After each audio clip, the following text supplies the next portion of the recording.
What's going on, everybody? Yo, this is probably going to be one of the most controversial reactions we ever do. Geography now, Israel. Well, I think it's going to be up there with the likes of Vietnam, Vietnam. and we did North Korea, which was surprising. The comment sections were surprising Yeah, because it's more informative. I feel like a lot of people understand that this is the most we can kind of without actually going there. And I didn't know we could right. actually go there. Like, some loopholes, which I are pretty don't hard need to get loopholes. through. I don't need loopholes to go. If I can't just get on a plane and go, yeah, I'm not going there. Yeah. Time right now, it's March 2024. It might be a good idea to hop on a plane and go to Israel right now, but you could probably go right now.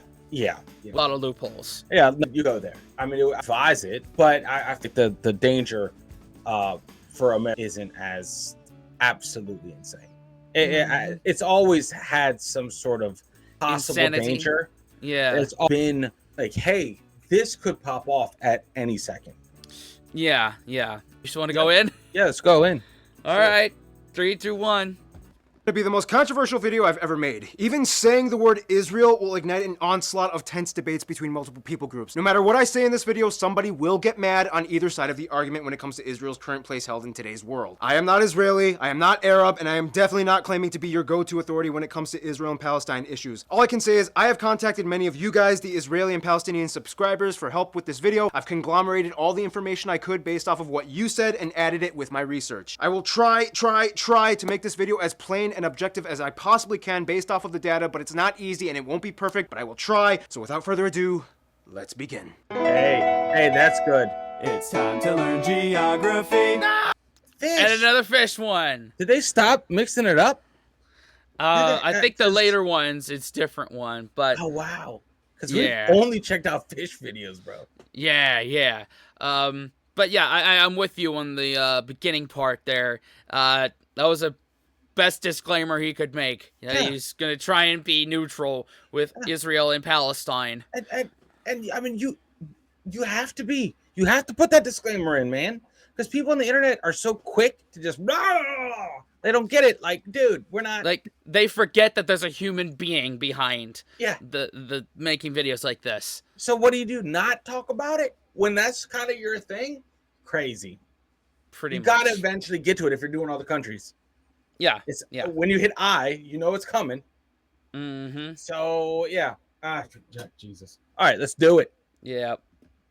Now, to most people today, the USA and China might be the giants of geopolitical impact. However, literally over half of the world is keeping their eyes on this one small sliver of land straddling 3 continents, smaller than the size of El Salvador. Why is it that this one piece of land has such a powerful hold on billions of people? How did it become the epicenter of worldview tension? The answer is incredibly complex, and in no way could I possibly answer everything in this episode, but what I can do is try to relay as much information as I can to give a platform for insight. Man, it is gonna be really hard to be like funny and quirky in this video. At least the first part is gonna be kind of easy. Actually, no, it won't.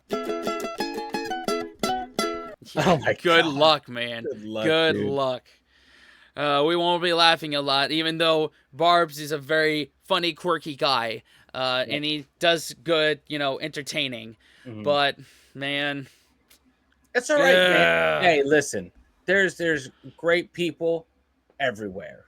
yes. There's amazing people, amazing culture everywhere, Yeah. regardless of politics.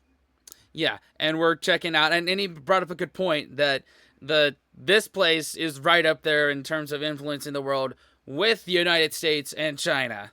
Yep. So, And our first course of controversy. Woohoo! I can already hear the keyboard warriors typing up paragraphs in caps lock. Not much I can do, so let's just ride this pony into the sunset, shall we? Today, the state of Israel is located in the Middle East, surrounded by Egypt, Jordan, Syria, and Lebanon, with the Mediterranean Sea to the west, and a very narrow coast along the Gulf of Aqaba in the south, which connects to the Red Sea. The country is divided into 6 administrative districts, or mehuzot, as well as the claimed but not completely internationally recognized capital of Jerusalem near the center. And here's what you're all waiting for, the Palestine stuff. These 2 areas right here are known as the West Bank, Israelis call them Judea and Samaria, and the Gaza Strip. These are, according to Israelis, disputed territories, and according to the UN, Israeli-occupied territories that are not recognized as part of Israel, but make up the larger entity commonly known as Palestine, or at least the Palestinian state. Parts Wait. of these 2 entities are currently ruled by different I didn't know.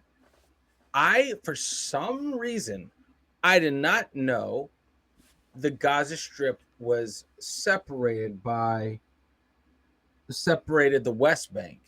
I did not Yeah. know that. Okay, just seeing this, I get it. Just Yep. seeing this right here, I get the conflict. Why is it split like that? That's crazy. Okay, I'm here for it. Yep. That's another piece of the puzzle. Mm-hmm. Let's see. And it says right here, although some believe this entire nation should be Israel, some believe it should all be Palestine, and some are two-state solution adherents. Yeah. So okay, got it. It'd be great if y'all all just got along, but that's never ever going to happen. Nope. Oh well.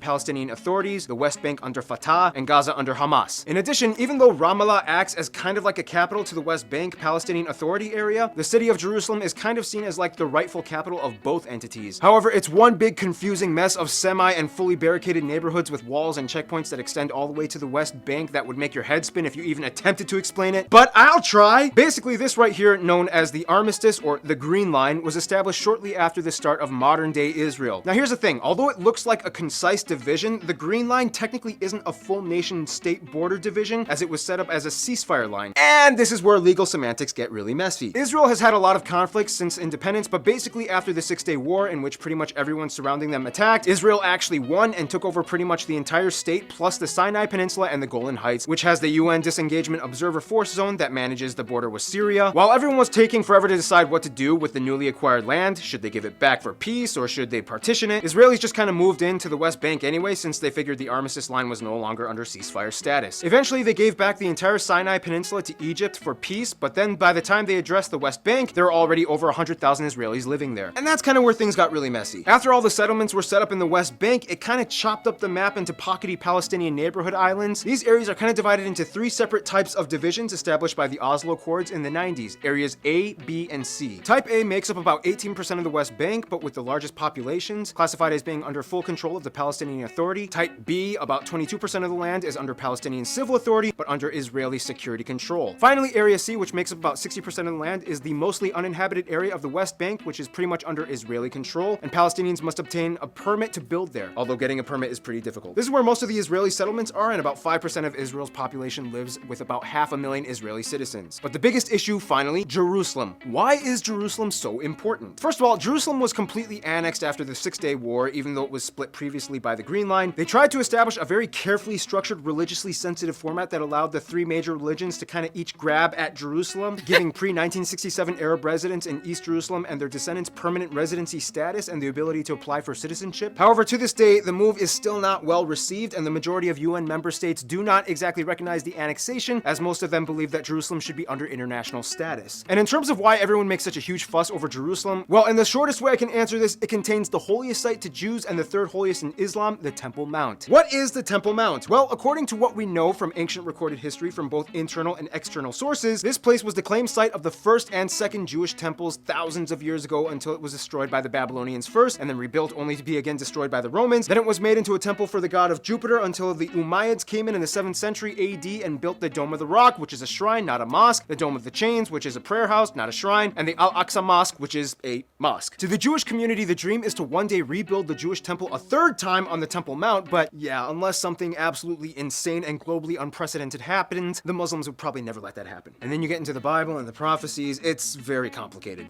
This episode is so complex. What have I gotten myself into? Okay, so that kind of covers most of the administrative confusion, I think, but honestly, one thing you have to understand is that outside of Jerusalem, the country is actually pretty chill. It's weird, but Israel is like a place where everyone can be friends if you just don't talk about that one thing. Otherwise, the largest cities outside of Jerusalem are Haifa and Tel Aviv on the coast, and the busiest airports are Tel Aviv International, Eliat Ramon, and Haifa Mikeli International. As a holy site for the three Abrahamic religions, there are too many places to list in terms of notable sites and landmarks, but some of the top ones in both Israeli and West Bank Palestinian areas might include places like the Rosh HaNikra Grottos, the ruins of Caesarea, Masada, the Shrine of St. George, the Church of the Holy Sepulchre, the Shrine of the Book, Ades Synagogue, Zedekiah's Cave, the Honey Beehive House, the Tomb of the Prophet Samuel, Bethlehem in Galilee, the areas where Jesus was born and lived, Mount of Olives, Garden of Gethsemane, the ruins ruins of Jericho, and Mount Carmel. And of course, pretty much everything in Jerusalem is a historically significant landmark. Oh, and there's that weird micronation, Achzivland. Just look it up. I don't have time to teach you about it. All right, well, that was pretty intense. Luckily, this next segment will be pretty easy. Not much to argue about when it comes to dirt and plants, right? Yeah, you would think. If they're going to argue about every single other thing that he just mentioned, they might argue about that too, but I hope not. Now, Tel Aviv is beautiful. Oh, yeah, It's yeah, beautiful. I went when I was 9. Oh, you to did? Israel, yeah, and it was great. I had a great time. I went with my dad, and yeah, man, people, food, cuisine, amazing. Good. You know, good. and we hit a lot of the historic sites, and well, a lot. There's all historic sites, but pretty much it was great. You know, we had an amazing time. Good, You know, man. Well, yeah, man. No, it's. I think that maybe not now, but if you could, and when things maybe chill out, it's not a bad country to visit. Yeah, when it's if, not if you just wartime. stay away from, like you said, but that's just being a good house guest. Is just don't talk about those things, and just be that kind of bland tourist guy. And you'll Yeah. fit in. You'll be like, Yes. fine. You're like a non-issue. Yeah, stick to surface level stuff. Yeah. I mean, I guess I'd fit in pretty good. I'm not that religious myself. I don't really buy into organized religion, but you know, it has a big influence on the world. So Yeah. I'm a sucker for historical stuff and you know the origins of all this stuff. So I would be interested in visiting like the place where Jesus was born, Yeah. things like that. Just because I did grow up with Methodist grandparents and my ex, both my ex stepfather and my ex wife were both Catholics, so I would have a vested interest in visiting a lot of that. It those has. things. Oh, sorry. Oh, My no, bad. you're good. My bad. Listen, you can't deny that this tiny little area, you know, has affected the world. Yeah. You know, Yeah. regardless of where you stand, this has so much conflict all the time. Yeah, and I just will say that my prediction is that there will never be peace there because it's all religious wars. Yeah, They're all they all think they're correct. A lot of them are correct, and all of them are not correct. and that's a big debate that'll never be resolved. I'll say all of them are correct. Yeah, You know, which means there's still no solution. There never will be a solution without some yeah. That, you know what I mean? Like it'll always be in turmoil. Period. yeah. Period. That's just the reality. Yeah. That's anyway. Before we stir the pot anymore, let's go. Let's go to the next one. Physical geography. Former Prime Minister Golda Meir once jokingly said, "Let me tell you something we Israelis have against Moses. He took us 40 years through the desert only to bring us to the one spot in the Middle East that has no oil." First of all, Israel is located in the Nice. region of the Middle East known as the Levant, or a strip of land bordering the coast of the Mediterranean known for having its unique semi-arid lush zones that harbors various types of flora and fauna. The country is divided into 4 main physical geographic regions: the coastal plains, where about 3/4 of the country lives; the central or Judean hills, mostly located in the north and west bank Palestinian regions; then there's the Negev desert in the south, and the Jordan Rift Valley, which surrounds the longest river in the country, the Jordan, that pretty much makes up Israel's entire eastern border. The tallest mountain is located in the disputed Golan Heights area, being Mount Hermon. Otherwise, within the Green Line, Mount Meron in the North District would be the tallest as well. The interesting thing is that the entire Jordan River pretty much is a byproduct of being located on the Dead Sea Transform Fault System, which lies right where the African and Arabian tectonic plates meet. This means that Israel sometimes is subject to earthquakes, potentially destructive ones on average about every 80 years. Right at the end of the Jordan River lies the Dead Sea, the lowest point on Earth at over 420 meters below sea level. Rainfall is rare between May and September, which means water can be scarce. To combat this, Israel created a unique drip irrigation system in which water directly goes to the roots of plants with little evaporation. To this day, Israel has the highest percentage of recycled water usage, solar power per capita, and the highest density of eco-friendly companies. It came with a lot of difficulties though. They had to drain the swamps and replace them with citrus trees, terrace and spray the land, and change the irrigation canal flows to disrupt mosquito breeding patterns. After 20 years years, the country officially became malaria-free. Even animals have seen a breeding resurgence, such as the Nubian ibex, oryxes, green toads, and the national animal, the hoopoe bird. Israelis might say that much of this agricultural innovation is attributed to the kibbutz program. It's hard to explain exactly what a kibbutz is. It's like a program that pulls all labor and resources together for the sake of social and economic flourishing. It's kind of like a hippie commune, but without the hippies or drum circles and crystals, and it has like actual government-funded motivation. Actually, now that I think about it, it's kind of like the anti-hippie commune. Anyway, not all Jews are kosher, but the ones that are avoid anything with pork, and Israel actually has the highest percentage of vegans per capita at around 5%. Nonetheless, Israel's economy is more heavily based on free enterprise and entrepreneurship, as well as the science and medical sectors. To this day, over 4,000 tech companies and over 80 of the 500 largest tech companies in the world have subsidiaries in Israel. With limited space for agriculture and industry jobs, they realized, oh shoot, we kind of have to like make money off of ideas. But what's a great way to grow revenue without having to take up much space? Research and programming! Today, Israel has one of the best environments for entrepreneurial capital in the world, since venture capital investments rose from 20 to over 500 in the 90s. Tel Aviv ranks as the second most important technological center in the world after Silicon Valley and has the third most companies listed on the NASDAQ after the US and China. Your iPhone hardware, Google's innovations, Intel microchips, all these things have some correlation to Israel's tech sector. In addition, they are the 34th largest economy in the world by nominal gross domestic product as of 2016. This means amidst the controversy, Israel kind of moves forward in tech innovation. And that brings us to the climax of this entire episode. Who are the people living here and what is the story behind them? Here we go.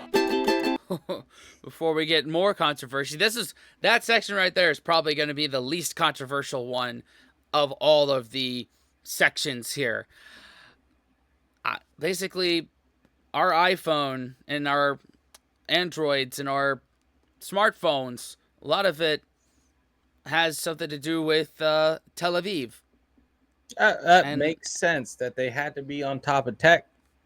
They had to be on top of tech because every tech innovation comes on the back of a lot of how do I say this? And I think people would get this. I think a lot of people would get this and understand this if you step back.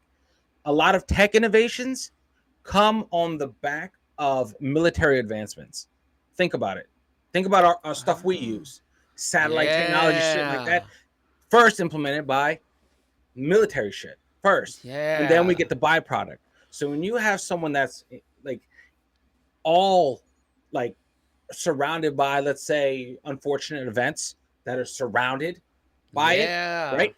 Your military and your intel and your tech is going to be always used, which means always improving. Always have to be state of the art, which means the innovations that you come up with will trickle down to civilian use. Yes.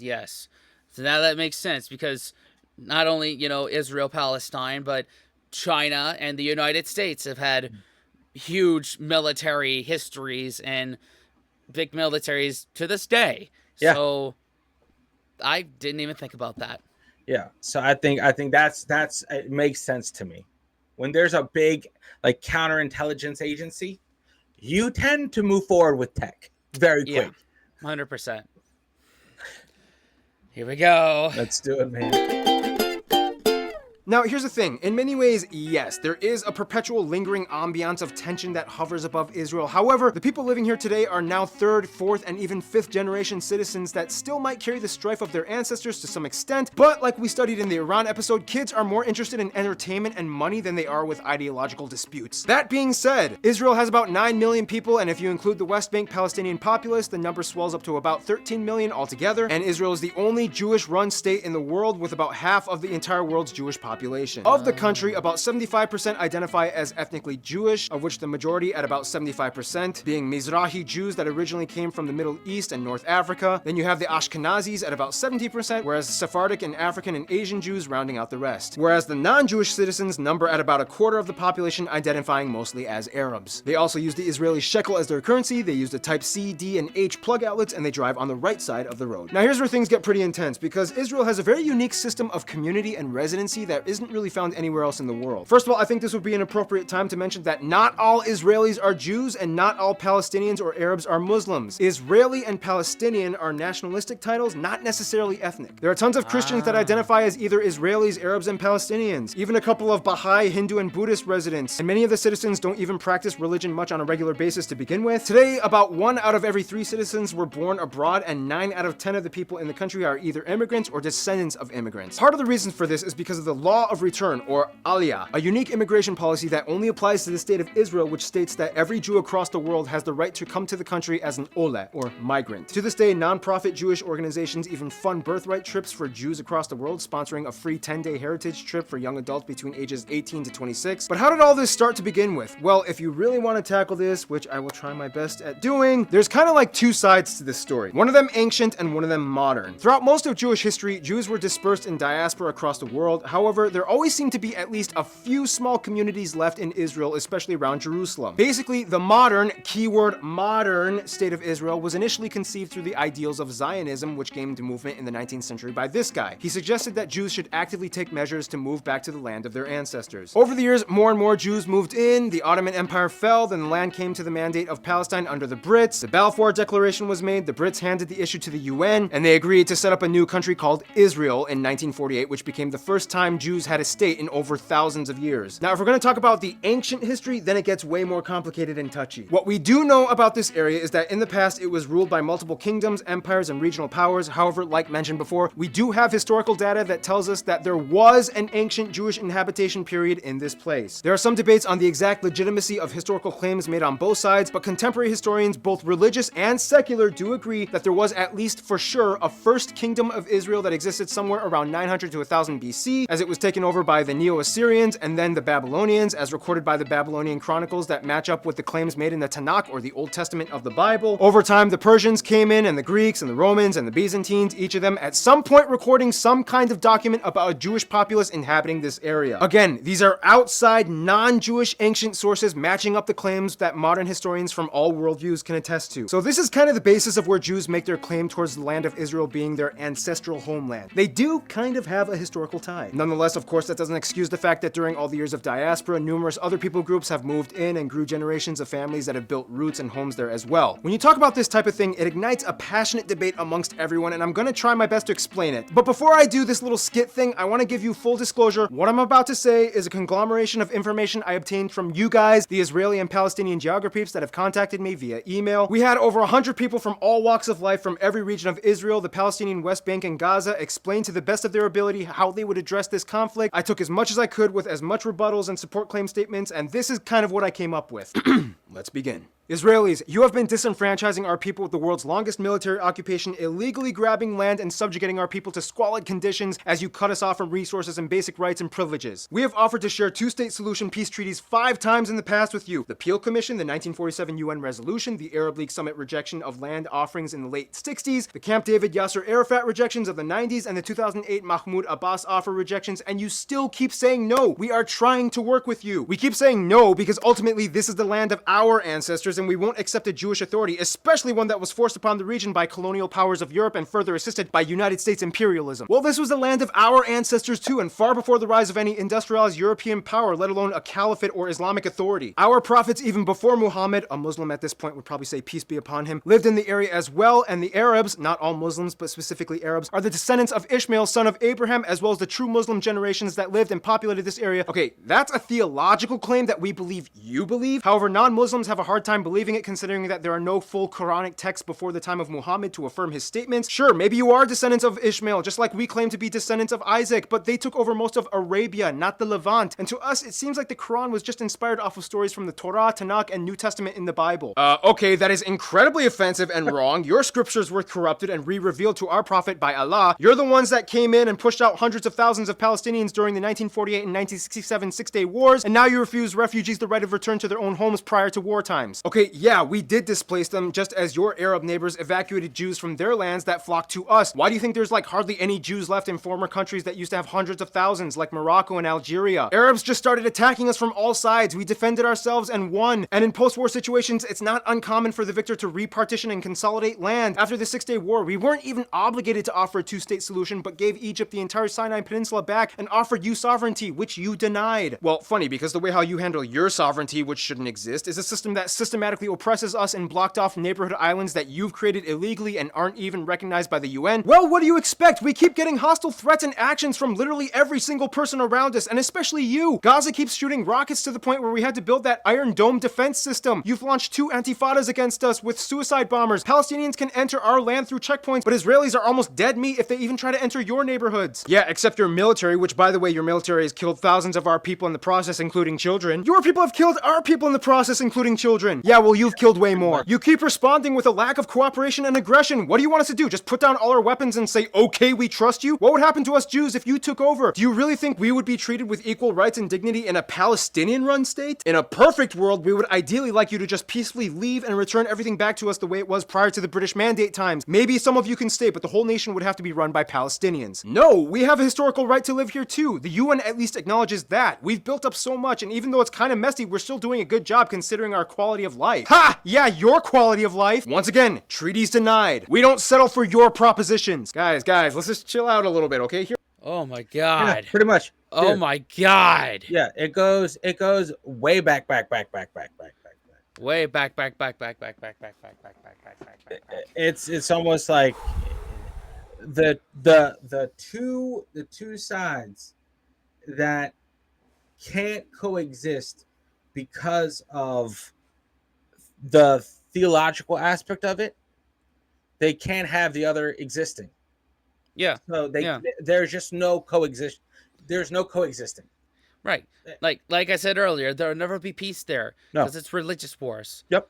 And I see it all the time. Like before we did reaction videos in general and just through social media, and I would see occasionally Free Palestine comments and things like that. And I never ever took the time to try and understand the Israeli-Palestinian conflict. Yep. And this is the first time that I've heard anything about the argument on both sides, and I have more questions now. Yeah, no, it really what it is, it's both have valid claims to attractive land. You know, the only way it can be won is conflict. You know, and the 7 Years' War, Israel was attacked on all sides and won. Yeah. You know, we fought Britain and we won. Yeah. And Palestine is just not having it. And listen, oh my God, I love this. I don't love this comment, but I know it exists. Yes, the atrocities of manifest destiny are not talked about enough. Mm-mm. You know what I mean? We know that there's a lot of skeletons in the U.S. closet. You know, I know that's a given before we start talking about other places. That's a given. We understand that. But this is not going anywhere for the rest of eternity until something happens. So. Yeah. Whew. Here, I brought some bacon. Everybody loves bacon. You want some bacon? That's not kosher. That's not halal. Get that away from me. It's turkey bacon. Oh, okay. This changes nothing. Guys, that was literally like the hardest thing I've ever written in a script. More than the Columbia cartel thing or the Macedonia dispute thing. I'm actually looking forward to North Korea. That's gonna be a breeze. Anyway, I think it's important to note that this is just kind of like the dispute held by citizens that hold a strong sense of nationalism. Not all Jews are Zionists, and not all Palestinians want to deplete all Jews from the land. Sure, a sense of identity is still strong, but you have a society that is slowly becoming more and more secular and diversified rather than religiously stringent. The fact is, Israel is a melting pot. You walk down the streets of Tel Aviv or Haifa, you see whites, blacks, blacks, Asians, Arabs, Christians, Hindus, Buddhists, Muslims, and of course Jews. There is no one Jewish culture since so many of them moved from diaspora. I mean, a Moroccan Jew will be probably different from a Russian Jew, but overall you see universal customs like bar and bat mitzvahs, yarmulkes, the weddings with those chuppah canopy things. Everyone celebrates Hanukkah, Passover, Yom Kippur, Purim, Rosh Hashanah, and Israel is also one of the few countries that not only has a military conscription requirement, but also for men and women starting at age 18. They benefit from a highly skilled workforce and is among the most educated countries in the world, with one of the highest percentages of its citizens holding tertiary education degrees. Israel has the highest standard of living in the Middle East and has one of the highest life expectancies in the world. Israel is also the only country in the Middle East that protects and gives rights to the LGBT community. Otherwise, some notable people of Israeli descent might include people like Natalie Portman, Gene Simmons, Bar Raffaeli, Ilan Ramon, Gal Gadot, Mayim Bialik, Nobel laureates Shimon Peres, Yitzhak Rabin, the first Arab Supreme Court Judge Salim Jubran, Guy Osieri, Golda Meir, Arnan Milkan, Omri Kaspi, Sharon Cohen, Yael Arad. Also, Albert Einstein wasn't an Israeli, but he was once offered the position of president of Israel, but turned it down. There's also a lot more we could discuss, and I'm sure I missed out on a lot, but this video is already getting pretty long, and we gotta finish with the final lap in this Israeli-a-thon, shall we? Wow. Well, I didn't know that certain people like Gene Simmons and Mayim Bialik were Israeli. I see it now, but I didn't see it then. It's crazy, man. Yeah. That turkey bacon bit, that was gold right there. It needed to end on that. Yeah. All right, who's Israel's friends? Let's man. see. Yikes.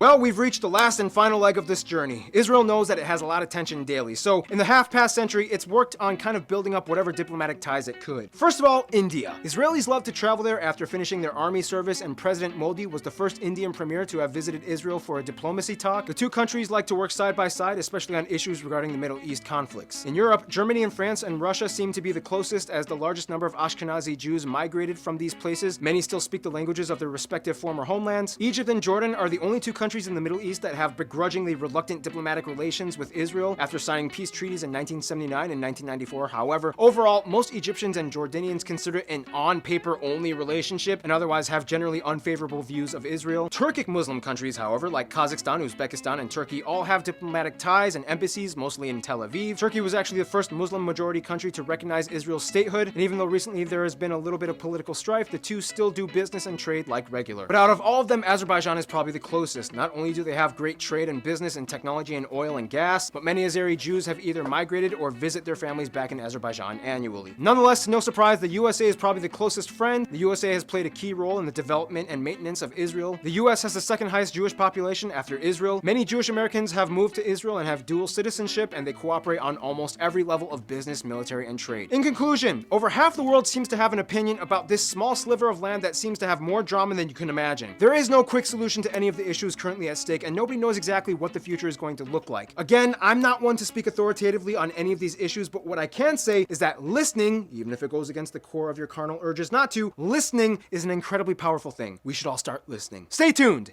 Italy is coming up next. There you go.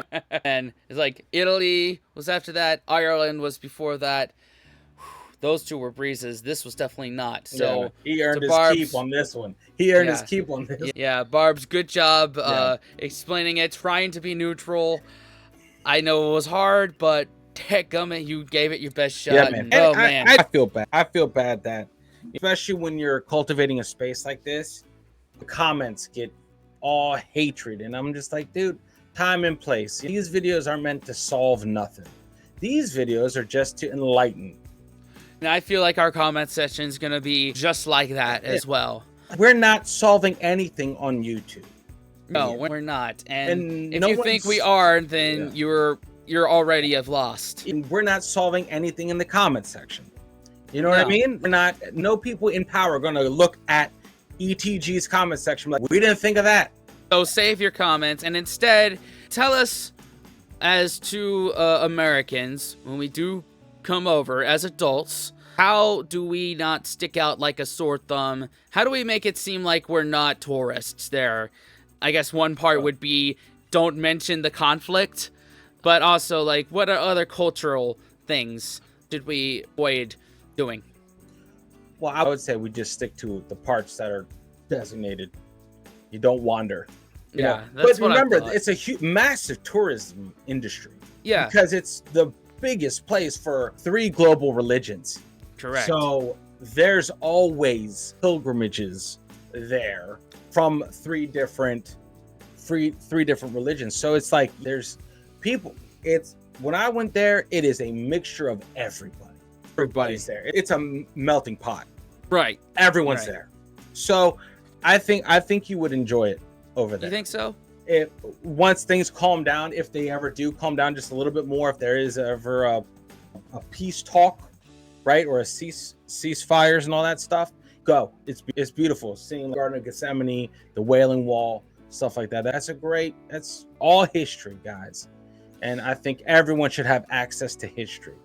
And that's it right there. I said earlier, I'm not a very religious person, but it's part of history, and I'm willing to learn about it. And let us know the best way to get in there. Obviously, buy the ticket, take the ride, but maybe some travel tips would be nice. And I would say Israel's where I discovered falafel. Falafel. And that's awesome. That's awesome. Big fan. A couple times I've had falafel, I've loved it. So and hummus too. And hummus, yes. Those are big in the US now. So anyway, y'all, thank you for watching. Consider subscribing and watching another video. Please be nice in the comment section. And what else, Dan? Unplug and do something legendary. See y'all in the next one. Later, guys. Fellas, we could be that mistake. Let's do this.